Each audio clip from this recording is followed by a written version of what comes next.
Makanan itu kami menganggapnya memang bagian dari kejahatan kemanusiaan ya, apalagi kalau ini dikaitkan dengan kita sudah melihat sendiri apabila nanti terbukti memang pelanggaran dari persyaratan di dalam kandungan toksik di dalam produk tersebut ada kaitannya dengan kematian dan itu memang masih terus kita telusuri ya. Namun bahwa ada produk obat yang mempunyai konsentrasi di atas ambang batas persyaratan itu sudah kita temukan ya itu dan itu sudah kami umumkan dalam press conference sebelumnya ya yang keempat malahan ya. Ini sekarang keenam. Ya. Jadi keempat ya ada 5 produk yang tidak memenuhi persyaratan dan ada 3 produk yang betul-betul sangat tinggi sekali kandungannya sehingga ada 2 industri yang kami tindak lanjuti dengan upaya penindakan hukum. Kami bekerjasama membentuk tim gabungan dengan Bareskrim Kepolisian Republik Indonesia sedang menindaklanjuti ya dan tentunya ini akan kami laporkan apabila sudah ada kejelasan dikaitkan dengan perkara tersebut dan ini saya kira tidak akan kami sampaikan secara detail pada hari ini. Namun menjadi kewajiban kami sebagai institusi regulator ya, institusi pengawas, institusi regulator, institusi pengawas tentunya bagian dari sistem jaminan keamanan mutu dan khasiat dari produk obat dan makanan dalam hal ini mohon tolong ini dan kami adalah bagian dari pemerintah tentunya kami mempunyai kewajiban untuk selalu mengupdate, memberikan informasi pada publik ya dalam hal ini terkait dengan permasalahan kita hadapi bersama-sama. Kembali saya mengingatkan bahwa sistem jaminan keamanan mutu ya dan khasiat dari produk obat dan makanan dan dalam hal ini kita terkait dengan obat itu adalah sistem yang terdiri dari berbagai pihak ya. Jadi tidak hanya Badan POM saja. Di sana ada industri, ya tentunya industri sebagai sentral dari institusi, dari entitas yang menghasilkan, memproduksi obat tersebut. Jadi ada kewajiban yang melekat di sana, di mana Badan POM sebagai institusi regulator mensyaratkan standar-standar, aturan-aturan, sertifikasi, dokumen sertifikasi, ya, surat izinnya, begitu ya. Dikaitkan dengan bagaimana mereka mampu atau tidak memproduksi obat yang baik atau CPOB, cara produksi obat yang baik, bagaimana mereka harus mendistribusikan dengan persyaratan-persyaratan ketat dan Badan POM memantaunya dengan sertifikat cara distribusi obat yang baik yang sudah direview, diberikan oleh Badan POM dan kemudian selalu direview dalam sekian period ya. Dan kami melakukan juga sampling selain pre-market. Kami melakukan upaya registrasi dalam proses registrasi, dalam proses setelah mendapatkan sertifikat cara produksi obat yang baik, macam surat izin, yaitu silakan membuat produksi, tapi persyaratannya sudah kita sepakati bersama, dan kami sudah melihat fasilitas yang memenuhi persyaratan, kita berikan CPOB. Nah, dalam CPOB itulah melekat tanggung jawab akuntabilitas dari industri untuk memproduksi obat yang baik. Kalau dia tidak memenuhi persyaratan tersebut, tentunya ada sanksi ya. Kalau dalam proses pengawasan Badan POM lakukan itu proses sanksinya adalah sanksi administrasi ya, sanksi perdata administrasi ya. Misalnya menghentikan peredaran, penarikan, menghentikan produksi, menarik kembali CPOB-nya, menarik kembali CDOB-nya apabila itu pada pedagang besar farmasi misalnya atau retailer, apotek dan sebagainya, atau kita menarik izin edar dari obatnya, itu adalah sanksi yang diberikan oleh Badan POM ya. Namun apabila dalam pengawasan tersebut Badan POM menilai ada efek yang sangat besar sekali ya, ada identifikasi bahwa ada kesengajaan, unsur kesengajaan, kami meneruskannya pada Deputian Bidang Penindakan di Badan POM yang akan menjadikan ini sebagai perkara penyidikan yang selanjutnya nanti tentunya jadi perkara penegakan hukum, penindakan atau penegakan hukum. Nah, di dalam proses pengawasan yang secara ketat pada industri ya, tentunya dengan standar-standar yang ditetapkan, dengan standar-standar yang tentunya ditetapkan bersama Badan POM dengan instansi lainnya ya, tidak hanya Badan POM ada di sana ya, ada standar Farmakope misalnya, standar pembuatan produk obat yang kemudian dikoordinasikan oleh Kementerian Kesehatan. Di dalamnya juga akan menjadi acuan dari Badan POM dalam melakukan pengawasan ya, apabila ada semua standar-standar pembuatan obat, standar-standar tentang bagaimana melakukan pengujian itu ada di dalam Farmakope, dan itu jadikan referensi oleh Badan POM untuk melakukan pengawasan. Artinya Badan POM juga tidak bisa melakukan pengawasan begitu saja ya, tanpa ada persyaratan ya, standar-standar di atasnya yang menjadi acuan. Nah, selain daripada itu juga ya, tadi pengawasan pre-market, pengawasan dalam distribusi, pengawasan post-market juga kami lakukan, yaitu melakukan sampling dan pengujian untuk produk-produk obat untuk meyakinkan bahwa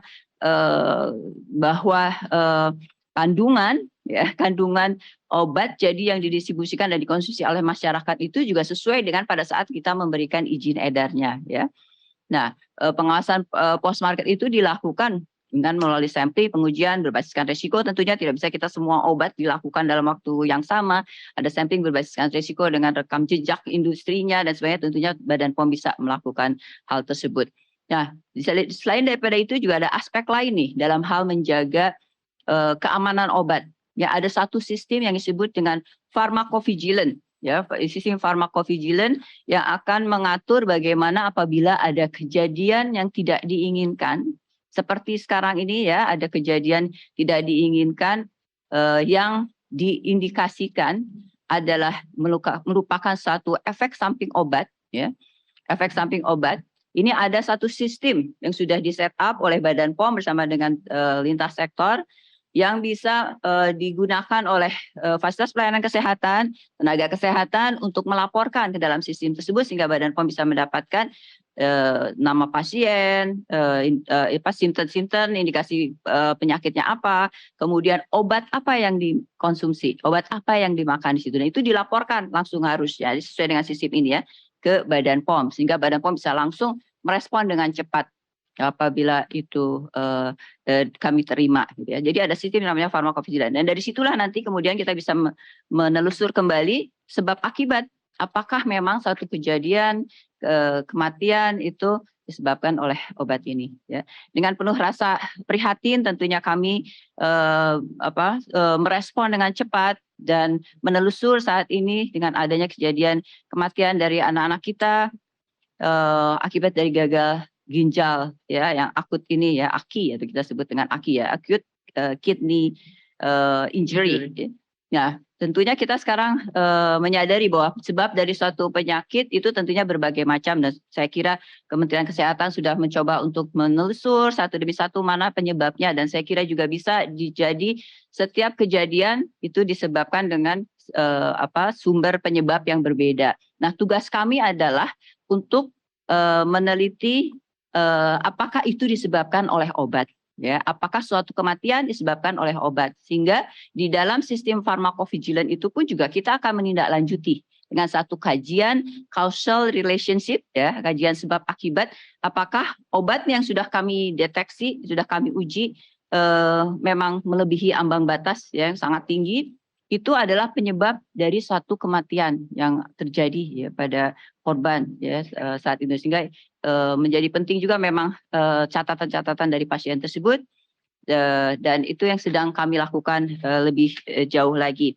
Nah, dalam kesempatan ini kami akan melaporkan beberapa hal. Pertama tentu adalah update ya dari hasil laporan kami sebelumnya yang terakhir dalam press conference yang terakhir, kami sudah melaporkan dikaitkan dengan bahannya obat-obatan ya, ada lampiran 1, lampiran 2, lampiran 1 dan lampiran 2 yang sudah menjadi masukan bagi Kementerian Kesehatan untuk mengeluarkan surat edaran dari Kementerian Kesehatan sejumlah obat 133 plus 23 ya, itu yang sudah diterbitkan oleh Kementerian Kesehatan. Nah, tentunya kami terus bergerak dengan penelitian karena besarnya dari jumlah obatnya ya. Ada berapa obatnya? Sekarang posisinya total dari obat seluruhnya yang ini kan sangat besar ya. Jadi tentunya ini bergerak terus. bergerak terus dan sekarang ada tambahan 189. Jadi termasuk dengan 133 ya. Nanti Ibu Deputi 1, Deputi Pengawasan Obat yang akan menyampaikan tambahan dari jenis obat tersebut ya. Tadi jenis obat ya diupdate, sehingga saya kira ini untuk rasa adil juga untuk semua produsen. Mereka adalah produk yang dibuat tanpa pelarut ya, karena ada 4 pelarut itulah yang suspek adalah mengandung etilen glikol, dietilen glikol yang menyebabkan keracunan tersebut. Jadi ini adalah yang tanpa pelarut ya. Saya kira pemerintah dengan kehati-hatian maka sekarang hanya membolehkan produk sirup yang tanpa pelarut ya. Jadi bukan tidak lagi membolehkan produk sirup, tapi sudah dengan adanya keluar surat edaran dari Kementerian Kesehatan, artinya sudah dibolehkan produk sirup yang tidak menggunakan 4 jenis pelarut tersebut ya. Propilen glikol, polyethylene glikol, gliserin dan sorbitol gitu ya, 4 itu. Nah, ini adalah list mereka yang aman dari EGDEG karena tidak mengandung keempat pelarut tersebut. Ada tambahan dari Badan POM. Ini tentunya nanti akan menjadi masukan pada Kementerian Kesehatan. Dan nanti Kementerian Kesehatan yang akan mengumumkan kembali ya, karena ini adalah masukan dari Badan POM. Tapi kemudian dan tugasnya Badan POM adalah untuk keadilan untuk semua ini perusahaan ya. Karena sesuai dengan apa yang ada dalam daftar yang ada di Badan POM. Tapi kemudian nanti pemerintah melalui Kementerian Kesehatan yang akan mengumumkan tambahan tersebut ya, karena ini akan selalu terus bergerak. Kemudian apalagi yang ini? Nah, selain daripada itu, tentunya Badan POM selain dari 102 list obat yang dikeluarkan oleh Kementerian Kesehatan kan sudah di-screen ya, yang sudah aman karena tidak mengandung pelarut tersebut sudah diumumkan. Nah, selebihnya ada 69 ya, 69 obat yang mengandung pelarut tersebut. Tapi tentunya mesti diuji ya. Walaupun mengandung pelarut, tentunya belum tentu dia mengandung cemaran EGDEG. Nah, kalaupun mereka mengandung cemaran EGDEG, ada batasan tolerable limit, yaitu persyaratan di mana kalau masih di bawah batasan tersebut berarti masih aman. Jadi berdasarkan expert dan berdasarkan standar-standar yang ada, expertise ya, dan juga berdasarkan standar-standar yang berlaku secara internasional, itu masih dikategorikan aman. Nah, tentunya proses pengujian ini terus kami lakukan. Saat ini sudah ada berapa ya? Dari 23. Dari 69 tersebut 23. Sudah ada 23. Ini karena bahannya berlembar-lembar ya, jadi susah saya nyarinya. Ya, jadi ada 23 dan semuanya memenuhi syarat. Okay. Ya, alhamdulillah ya. Jadi dari 23 yang dari 69 sudah, karena kan prosesnya tentunya membutuhkan waktu, sudah diuji. Ada 23 yang menggunakan pelarut tersebut tapi dapat dikatakan aman karena masih memenuhi ambang batas yang bisa ditolerir oleh tubuh kita. Ya, artinya masih aman. Dan itu 23 dari 69 ya. Tapi tentunya kami tidak akan menyebutkan nama obat tersebut karena saya kira suatu kebijakan yang baik untuk pemerintah berhati-hati. Ini hanya akan di-hold dulu, pengujian terus dilakukan, kemudian nanti kita pastikan kembali ya bahwa pengawasan pre-market dan sampai dengan post-market baik yang dilakukan oleh industri, pelaku usaha, produsen, melakukan kewajibannya, memastikan bahwa bahan bakunya itu aman dan melakukan juga pengujian sendiri, itu bisa mereka lakukan. Pengujian sendiri baik untuk bahan baku maupun untuk produk jadi bisa dilakukan oleh industri. Karena tanggung jawab industri adalah melakukan quality control. Kami sebagai Badan POM, sebagai institusi regulator dan pengawas, melakukan quality assurance dengan melakukan berbagai tahapan-tahapan yang sudah sangat ketat saya kira untuk industri farmasi, untuk industri obat.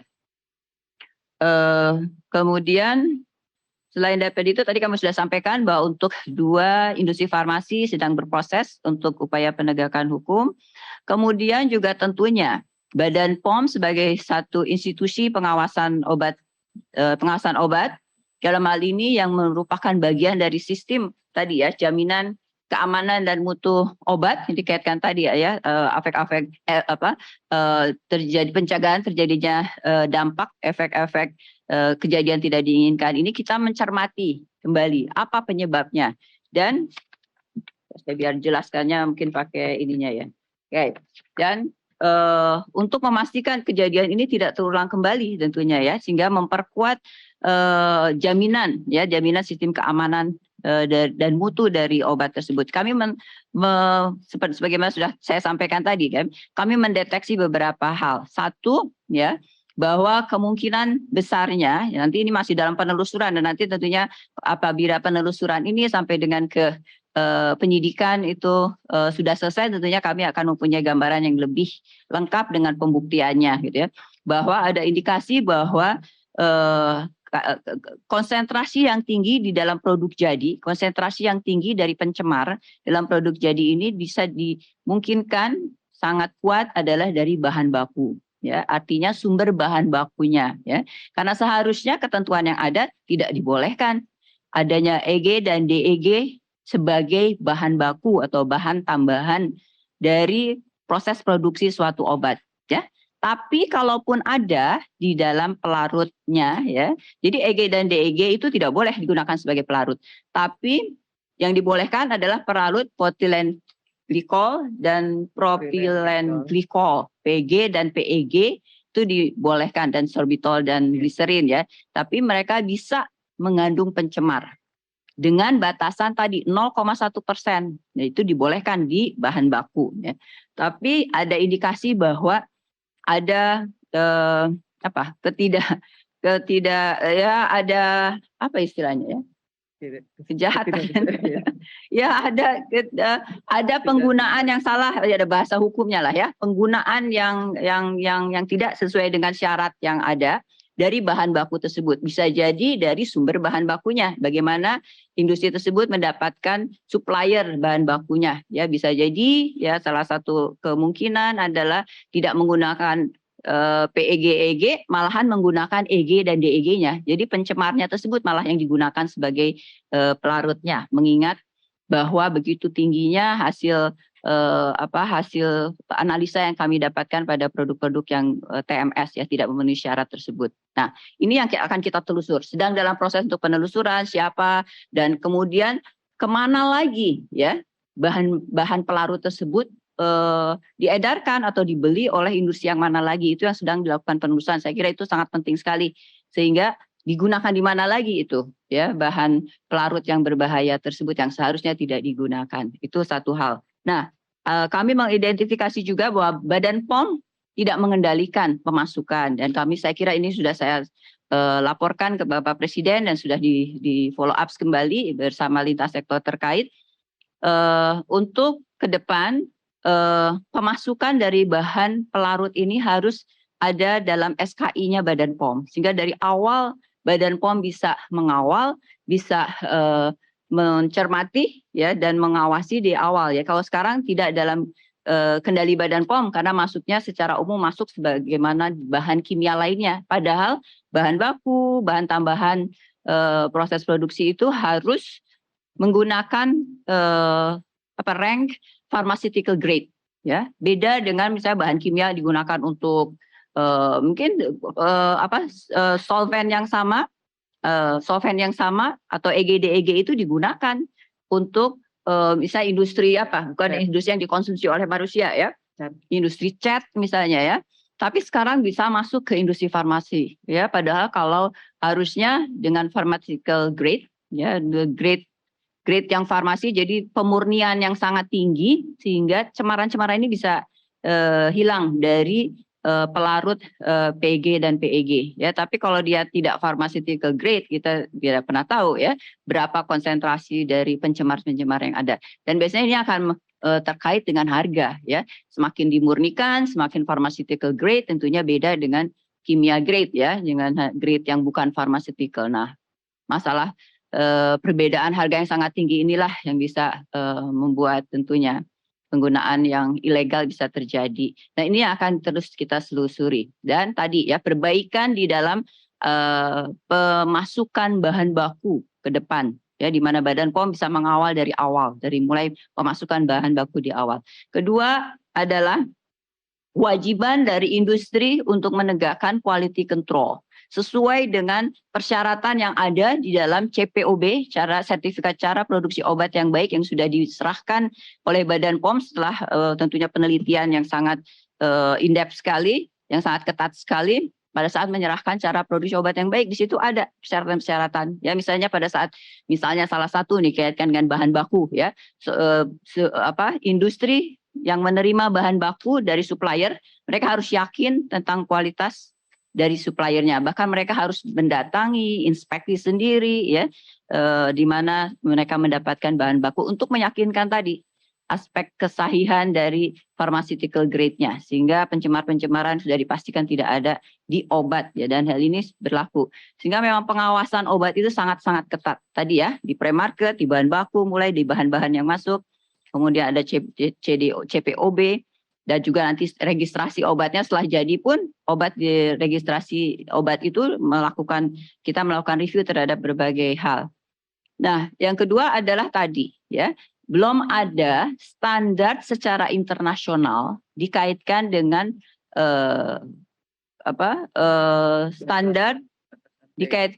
standar dan batasan dari cemaran EG dan DEG dalam produk jadi. Ya, selama ini kan masih ada dalam bahan baku ya adanya, ya. Kalau bahan baku ada tadi ya, karena memang tidak boleh. Jadi di situ ada. Tapi di dalam standar yang ada, standar pembuatan obat itu kita ada di Indonesia namanya Pharmacope Indonesia. Ya, kalau di Amerika misalnya adalah US Pharmacope, ya, atau di negara-negara lain lah internasional. Semuanya berbasiskan internasional, itu tidak ada, ya, standar cemaran EG DEG di dalam produk jadi, sehingga bisa menjadi referensi hukum legal, referensi legal bagi Badan POM melakukan pengawasan. Ya. Badan POM tidak bisa melakukan pengawasan selama tidak ada standarnya yang harus diacu, ya, jadi ketentuan untuk melakukan pengawasan. Nah, itu yang tidak ada selama ini, sehingga Badan POM tidak bisa melakukan pengawasan, dan saya kira dimanapun juga, ya, tidak ada yang melakukan pengawasan surveillance, ya, untuk pengawasan produk jadi. Nah, ini dengan adanya pengalaman kita ini, ke depan kami akan meminta Kementerian Kesehatan untuk merevisi dokumen Pharmacope Indonesia sehingga mencantumkan juga ketentuan tentang cemaran-cemaran, ya, yang kita sudah dapati sekarang perkara dikaitkan dengan EG DEG, ya, dengan adanya temuan beberapa produk yang mengandung cemaran yang sangat tinggi ini. Nah, ini sangat penting sekali perubahan ini, jadi merevisi Pharmacope sehingga dengan demikian ke depan Badan POM bisa melakukan pengawasan pada cemaran pada produknya. Itu satu hal, ya. Yang ketiga adalah perbaikan yang perlu kita lakukan atau intensitas pengawasan di post market yang bisa kita lakukan ada di dalam sistem pharmacovigilance, ya. Sebagaimana tadi saya sampaikan, pharmacovigilance adalah suatu sistem di mana apabila terjadi kejadian tidak diinginkan, apalagi yang fatal seperti sekarang sampai ada kematian, ini tenaga kesehatan, proses pelayanan kesehatan bisa melaporkan segera, ya, data-data pencatatan obat dikaitkan dengan pasien, ya, yang sakit atau kematian, dan melaporkannya pada Badan POM sehingga Badan POM bisa segera turun, menelusur, ya, dan memastikan causal relationship-nya apakah memang disebabkan oleh obat. Dan itu tugas kami yang sekarang kami lakukan, ya, setelah kami mendapatkan data tentang obat yang sudah pasti tidak memenuhi standar, kami sekarang sedang berproses untuk melakukan penelusuran. Nah, ini yang penting adalah record dari data-data tersebut, sehingga mungkin ke depan kami akan menghimbau para tenaga kesehatan untuk betul-betul menggunakan Meso ini mencatat produk dan pasien, kejadian di pasien. Tentunya ada ini, Pak, data-datanya yang harus di-provide, ya, di dalam pharmacovigilance system ini. Dan dengan demikian akan memudahkan apabila terjadi kejadian seperti yang kita harapkan ini. Ada lagi yang disampaikan? Apa ya? Oh, nanti ya, silakan tadi daftar itu apabila bisa disampaikan. 198 sekarang tambahannya, ya. Sebetulnya Bu udah sebutkan. Hah? Oh ya, tapi nanti listnya disebutkan kan, diberikan.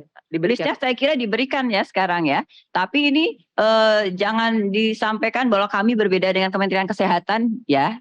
Karena tugasnya Badan POM adalah menyampaikan pada publik demi keadilan untuk semua pelaku usaha ya yang mempunyai produk yang sama dikaitkan dengan kualitasnya. Jadi kami sampaikan, tapi kemudian ini akan menjadi masukan bagi Kementerian Kesehatan untuk membuat surat edaran ya pada masyarakat, pada tenaga kesehatan. Untuk ini adalah produk-produk yang bisa diperjualbelikan, di prescribe ya oleh dokter untuk aspek keamanannya setidaknya dari EG dan DG karena tidak menggunakan pelarut tersebut ya. Tapi yang menggunakan pelarut juga banyak yang aman, tapi ini masih belum bisa diumumkan karena pemerintah masih mengambil kebijakan untuk menghold dulu ya. Kita sampai situasi lebih membuat kita trust percaya bahwa sistem pengawasan lebih kuat baik di industri, di standar yang ada, di Badan POM sehingga bisa melakukan standar yang ada sehingga Badan POM bisa melakukan pengawasan lebih intensif lagi ya. Itu kita hold dulu itu. Tapi kami terus melakukan terus pengujian dan syukurnya sampai dengan saat ini dari pengujian yang sudah dilakukan tidak ada, masih belum ada yang melebihi standar tersebut. Coba disampaikan. Baik. Tapi nggak bisa dilihatin juga gitu ya. Tapi nanti Diedarkan nanti. Diedarkan. Ya. Oke. Baik, tes. Terima kasih Ibu Kepala Badan. Kami ingin menambahkan keterangan mengenai list produk yang kita akan rilis yang sebelumnya termasuk di dalam informasi kelima sudah kami sampaikan sebanyak 133. Ini list produk yang tidak menggunakan 4 pelarut yaitu propilen glikol, polietilen glikol, sorbitol dan juga gliserin. Sehingga dinyatakan aman digunakan sepanjang sesuai dengan ketentuan yang berlaku. Tambahan dari 133 kita tambahkan ada 65 produk yang akan masuk di dalam list ini yang sama juga tidak menggunakan 4 pelarut tersebut. Nah, kami menambahkan 65 ini berdasarkan penelusuran yang kami lakukan dari yang sebelumnya ada beberapa yang sedang berproses untuk renewal atau perpanjangan izin edar dan juga perubahan produk atau perubahan variasi. Nah, ini sudah kami masukkan di dalam list 65. Kemudian ada satu lagi tambahan informasi untuk obat yang berbentuk sirup kering atau dry syrup dan juga cairan oral. Kami perlu sampaikan bahwa produk-produk tersebut memang tidak menggunakan 4 pelarut tersebut. Kita tidak masukkan di dalam listnya, namun kita informasikan bahwa produk tersebut tidak mengandung 4 pelarut tersebut sehingga bisa aman digunakan. Demikian Ibu tambahan dari kami. Okay. Terima kasih. Ya, nanti akan dikeluarkan ya listnya ya. Dan saya kira ini akan berproses terus ya. Akan ada tambahan-tambahan lain karena ada beberapa produk yang tidak mengandung pelarut tapi masih dalam proses ya. Dalam proses mungkin masih ada pengajuan, sedang revisi dan sebagainya. Tapi nanti kalau sudah selesai tentunya akan kita sampaikan ke masyarakat. Saya kira demikian dan saya persilahkan waktu untuk dari Komnas HAM untuk menyampaikan tanggapannya, pengamatannya, perhatiannya. Terima kasih Pak.